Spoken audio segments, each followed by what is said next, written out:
les Parisiens voulaient profiter du bois de Vincennes et du bois de Boulogne. Et Napoléon III demande à Haussmann de créer des parcs. L'un au sud qui deviendra le parc Montsouris, vous l'aviez probablement deviné, et l'autre au nord, les Bouches-Chaumont, celui-ci.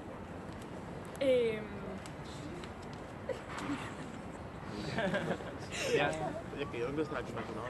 ils sont inaugurés en 1867. Pour l'exposition universelle. Oui, 1867, l'exposition universelle. Plus exactement le 1er avril 1867, lors de l'exposition universelle. Bravo, monsieur. Alors, on peut imaginer que le parc doit son nom à un personnage historique quelconque. Eh bien, c'est un fait... Non. Un fait, c'est Montchalm. C'est ça? C'est l'aspect désertique de ces anciennes carrières de Bourbeau qui lui a pas de donner. Montchalm. Voilà. Je ne vois pas les rapports. Montchalm, Châtillon et Chaumont. Voilà. Tout le monde entendu? Oui.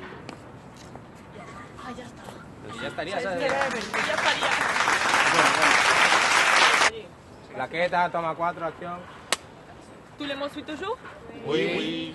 Bien. Ici, précisément, à la place de ce magnifique parc, devait une foule de gens plutôt marginaux. Une sorte de cours des miracles. Et ce spectacle, les bourgeois parisiens viennent voir ici. Non, monsieur, excuse-moi, monsieur. Tout le monde a remarqué que vous êtes très cultivé, que vous êtes absolument incollable sur le but de son montre. Mais en fait, c'est moi qui mène cette visite. Donc, si ça ne vous dérange pas, j'aimerais pouvoir poursuivre tranquillement. Le fait que vous parliez en même temps que moi, ça me dérange. Excuse-moi, mais ça me déconcentre. Je comprends ça bien. Merci, c'est gentil. Bien. Oui, pardon. Et les petits pots que nous empruntons ne devront pas s'élèver pour cette promenade amoureuse, mais pour un motif bien moins charmant. Il s'appelle comment déjà ce pont? C'est le pont de suicide. C'est cette date qui demande. Je suis bien obligé de... Oui, je n'étais pas sûre de...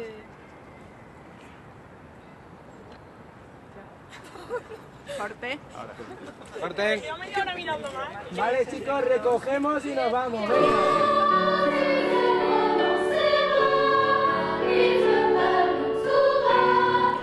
La Môme, reprise à son tour par de jeunes enfants de son quartier, Belleville, la même où s'est construit Edith Piaf.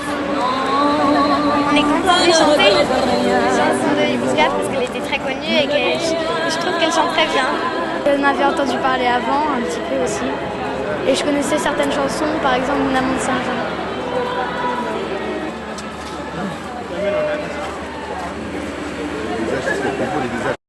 On va à un quart d'heure, il reste du temps, tu sais. Là, on est à Ben, là. On va à Ben. On a Ben, il est à 100 mètres, le Belvédère. 100 mètres. Tu veux pas qu'on aille devant? C'est magnifique, 100 mètres.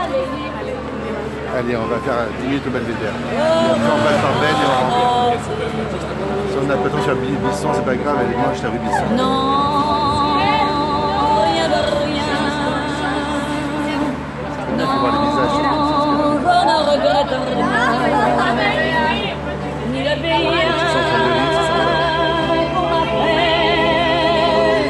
ni le mal. Tout ça m'est bien égal.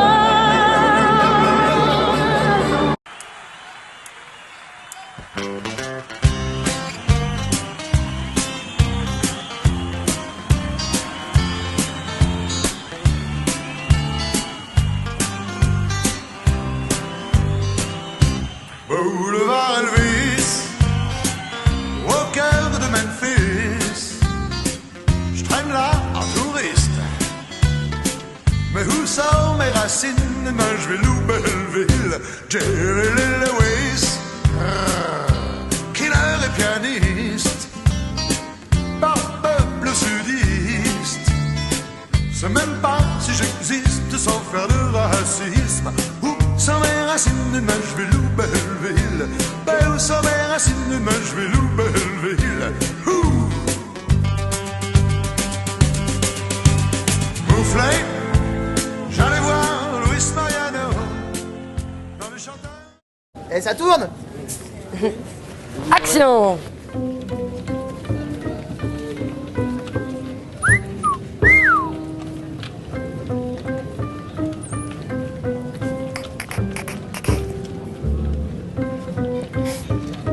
Vous dites un truc, vous faites toujours l'inverse. On partage la même histoire et il y a plus de facilité à ce pays pour arriver à établir des relations plus proches entre les personnes de différentes nationalités. L'exemple est notre projet d'Erasmus+, où plusieurs pays européens se sont engagés pour améliorer les relations internationales et permettre une meilleure connaissance de notre culture. Et ça que nous pouvons voir dans les résultats des élections, dans les résultats des référendums de sortie de l'Union européenne, au Royaume-Uni, etc. On peut dire que oui, les gens se sont européens, mais donc maintenant, avec le Royaume-Uni sont en train de sortir de l'Union européenne avec les référendums à l'Italie, où les forces qui campagnent pour le non étaient des forces plus eurosceptiques que les forces de oui, avec les élections à l'Autriche, un président de l'extrême droite qui était eurosceptique a eu plus de 40% des votes. Donc il faut vraiment se poser la question qu'est-ce qu'on est en train de passer, qu'est-ce que nous sommes en train de voir ici quand l'extrême droite a ses croissances, quand les sentiments réceptifs a ses croissances. Précisément, il faut voir qu'est-ce qu'on peut faire, qu'est-ce que l'Union européenne peut faire pour ne pas pour que les conseils de l'Union européenne soient encore possibles. Premièrement, il faut faire une différence entre géographiquement et politiquement, car géographiquement, bien sûr, on appartient à l'Europe, mais politiquement, il y a des différences au niveau social. Par exemple, dans les pays de l'Europe du Nord, se développe plus le droit des femmes, et il y a des aides économiques aux femmes enceintes. Et aussi, il y a des différences de salaire minimum entre les pays, qui marquent aussi que certains pays ont plus de chômage ou que le niveau économique est différent. Pourtant, il faut penser, il faut réfléchir si le but de l'Union européenne, qui est d'unifier les pays, ce but est fait et complété, réalisé vraiment.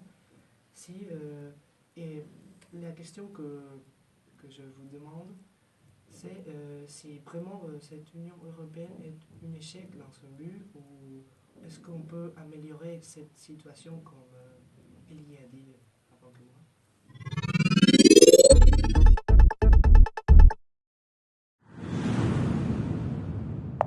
Dans une école dans un lycée de banlieue, et c'est une classe assez difficile, et leurs profs de français leur demandent s'ils veulent participer à un concours, comme ça ils sont plus unis et ils travaillent plus. Et ce concours, ils doivent faire un projet sur la Shoah. Et voilà, c'est une façon de les faire travailler, et puis de leur faire voir aussi qu'ils peuvent réussir dans l'école et dans leurs études. Et nous avons choisi de faire assez difficile parce que nous a donné l'idée de voir et après de le faire, de le jouer. Parce qu'avant nous avons eu des autres idées, mais après nous avons eu cette ici et nous l'avons apprécié, donc nous avons pensé de tirer une petite scène de ça. Et nous avons enregistré la scène en 3 heures pendant l'horaire de l'école. Donc, avec notre prof de français, nous avons appelé un ami qui est venu avec une caméra et une registre française. C'était un ami du père de Victoria, qui est un acteur. Et elle nous a aidés parce qu'elle savait un peu plus comment prendre inquadrature de dire en italien ou reprendre la scène. Et donc,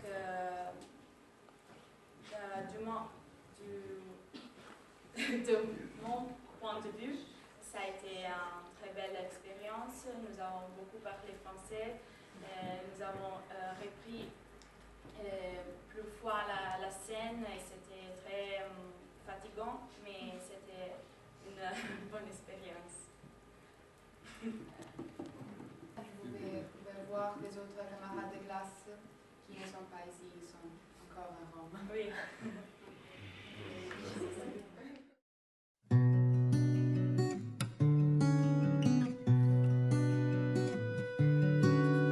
Sous le ciel de Paris s'envole une chanson. Elle est née d'aujourd'hui dans le cœur d'un garçon. El cielo de París ve pasear al amor. Amantes que van mostrando su aire feliz. Sous le pont de Bercy, un philosophe assis, deux musiciens, quelques badauds, puis des gens par milliers. Bajo el cielo de París canta el amanecer, la eterna canción de amor de esta vieja ciudad. Près de Notre-Dame, parfois couvre un drame, rue Metz à Paname, tout peut s'arranger. Quelques rayons du ciel d'été, l'accordéon d'un marinier, l'espoir fleurit au ciel de Paris. Sous le ciel de Paris coule un fleuve joyeux. Il endort dans la nuit les clochards et les gueux. Sous le ciel de Paris, les oiseaux du bon Dieu viennent du monde entier pour bavarder entre eux. Et le ciel de Paris a son secret pour lui. Depuis un siècle, il est écrit